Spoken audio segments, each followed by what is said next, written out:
going on, my Super Sandwiches? Rhymestyle here, and we're back at it again with another Dragon Ball Super 2 talk discussion. Dragon Ball Super talk discussion talk. I don't know what do you want to call these. Did you just have a stroke? I did. I couldn't figure out if I was going to say talk or discussion. I don't really want to call these reviews because basically it's just we watched the episode and we hop in here to discuss it with you wonderful people. A chat. Yeah, a chat. The Dragon Ball chat. Super chat. So, episode 104 this is the one that we've been waiting for the last 7 days. Woo! It was good. Not only do we have some hit action, amazing hit action, but we had the return of one of my favorite transformations in the series, Super Saiyan God. Let's talk about that first, because that's going to be probably the hot topic that I want to talk about. So, why red? Why instead of blue? We probably wanted that too.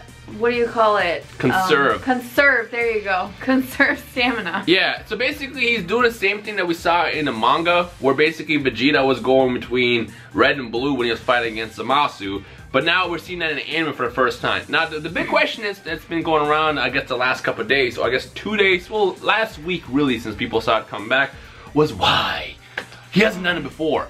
Well, you have to remember, this is a 48-minute tournament. Granted, the last couple fights that we saw in the series, I guess in the duration of the arc since they introduced Super Saiyan Blue, nothing has really lasted 48 minutes. It probably, in all reality, lasted like a couple minutes. A couple minutes, yeah. I mean, let's not forget the most infamous fight where Frieza fought against Goku on Planet M for 5 minutes, and that lasted for like hours for us. But in all reality, it was probably like a matter of like a couple minutes to them.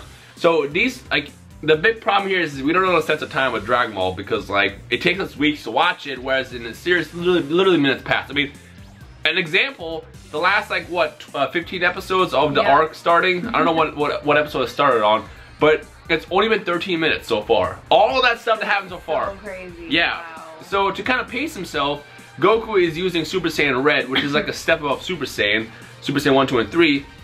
But a step below Super Saiyan Blue. So he's not going all out to conserve power. He still has the power and the speed, but he's not tapping into his power completely. So it's like, if he wants to go all in, he could, but we kind of mistake to go all in so early. He should conserve for people like Jiren and Topo and whoever else is remaining. So that's why he's using red. So, and he needs it for this fight.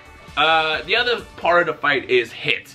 So Hit's time skip, which we all thought was broken, has now been pretty much nullified by Dispo, the Beerus lookalike. He's technically a rabbit, but he looks like Beerus. Even Shoppa points it out. Does, yeah. You know, the funny thing is we were watching it, I was like, does anyone realize that he looks just like Beerus? And right as I was thinking that, Shoppa said, oh, he looks like Beerus! Which, by the way, I still love the fact that Shoppa and Vados have those that interaction with each other. Oh my god, it's so cute. She's like his babysitter. They need to not get a raise. I feel like if you were a 6 get a raise, I'm gonna be hurt. I just want them to, like, maybe they'll get a raise and then come back. That's what I want. Of course they'll come back, because 7 and 6 are so cute together. They're like all friends and stuff. Yeah. I mean, we see that in here when freaking Goku teams over Hit. So basically kind of break down what Dispo does. Dispo apparently is so fast. He's not the strongest in Universe 11, but he's so fast that basically when he sees Hit react and he's listening to his arms, his muscle movements, his sound, the second he sees him try to go for a time skip, he basically knocks him out and stops it. Now his punches aren't necessarily powerful enough to knock out Hit, and we saw Hit take a bunch of those blows, but if you take as many hits that possible over the course of time, I'm sure you can probably take Hit out. The thing is honestly, I don't think Hit needed Goku's help. Goku really stepped in when Kunchi jumped in. Kunchi's the guy with the strings, because he's noticed that basically, because you got Jiren and Topo watching the fight, and what's his face, as Dispo is, you know, attacking him, you can see Hit adapting. And this is what I love about Hit's character. Like, you don't become 1,000 years old plus, however old he is. He's over 1,000 years old. Without a good adaptation muscle. Yeah, he learned a lot. So even though being in that situation where clearly he's outmatched and Dispo is actually being his secret move, the time skip, he is adapted to it. And just as he was about to do that, that's when Topo realizes, oh snap, he's adapting. Kunchi jump in. And Kunchi's the guy with the strings, and they actually had a pretty decent 2v1 setup. It reminded me a lot about Xenoverse. Like in Xenoverse, when you're in a multiplayer lobby where it's like 3v3 or 2v2, yada yada yada, when it becomes a 2v1 situation, especially if you're using support moves, it's almost impossible to win. So that's the situation that Hit was thrown into. Now I'll point this out.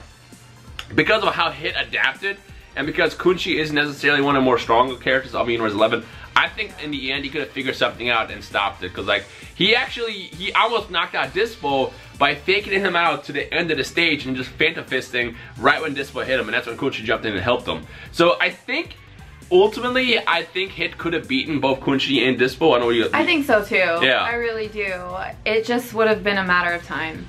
Yeah, it just like, he probably would have taken a little more hits, which would have been, no pun intended, it probably would have been more problematic for him later, because again, this is still technically the early part of the tournament.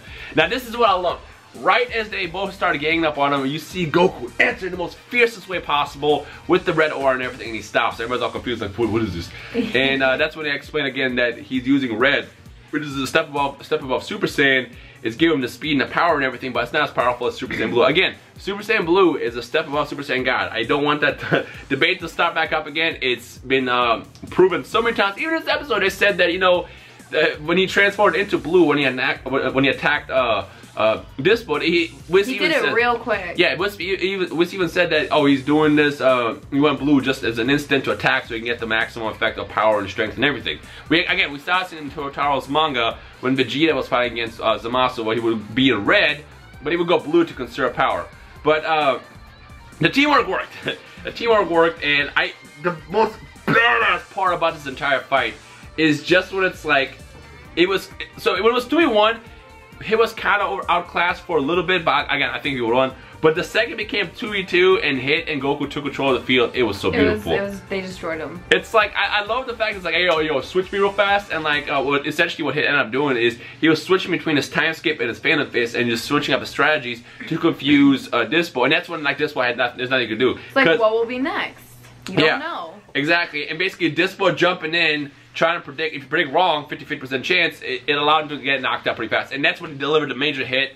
And like, you know what, jump out, I'm gonna throw you out. That's when he threw him out. Kunchi saved him again, and because I guess he's one of the more important fighters of Universe 11. So Jiren, Dispo, and Topo. What are you gonna say? The what you're gonna say next when he throws him out and what he says. Yeah, that. Do you remember what the quote was?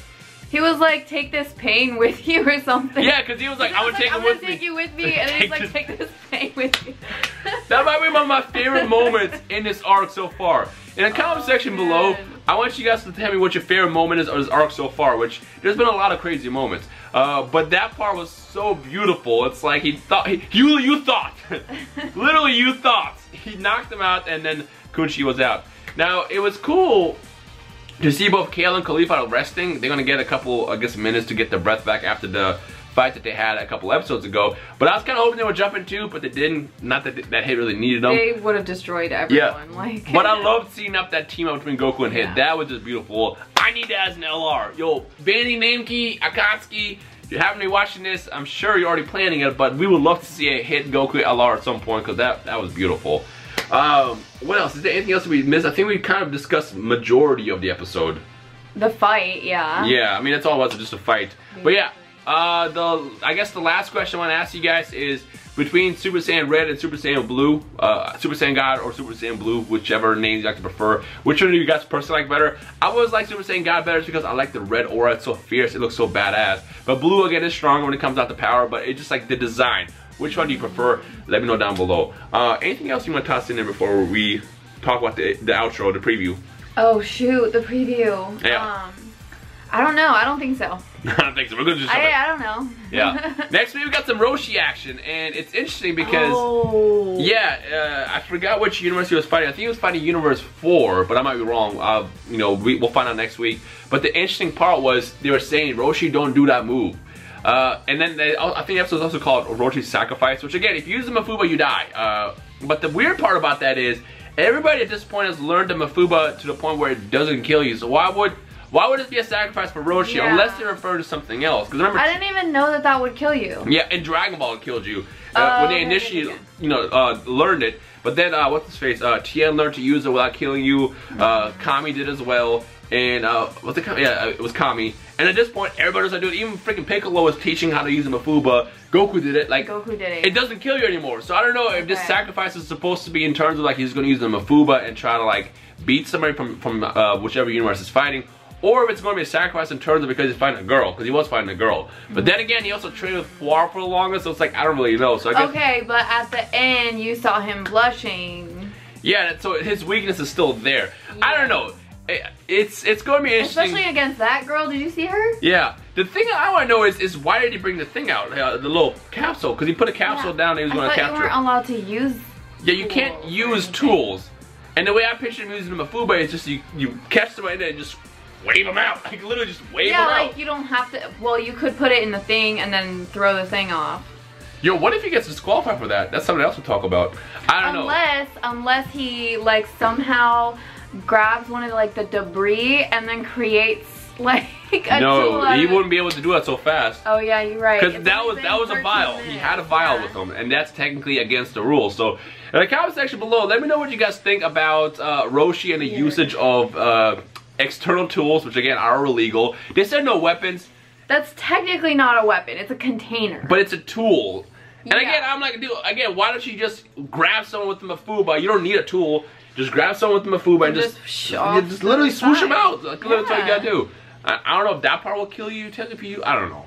We'll find out next week. See, this one's kind of hard to discuss because, like, with how much we've seen as far as changes in the Dragon Ball series from the first time Mafuba was used to how it was used in the last arc, it's tough to tell which direction I'm going to take it, but honestly, I just figured he would just, you know, grab them, toss them out, and as far as using the vial, that's an illegal item, so we'll find out next week. Yeah, but mostly, I want to hear from you guys as far as episode 104, because that was obviously it was amazing. That was the best episode in this arc so far. Oh, one last thing I want to say is they reused, because I know this is also an elephant in the room, they definitely, when Hit started beating Dispo down, that was the exact same animation that was used when he did it against freaking Vegeta in the Shampar.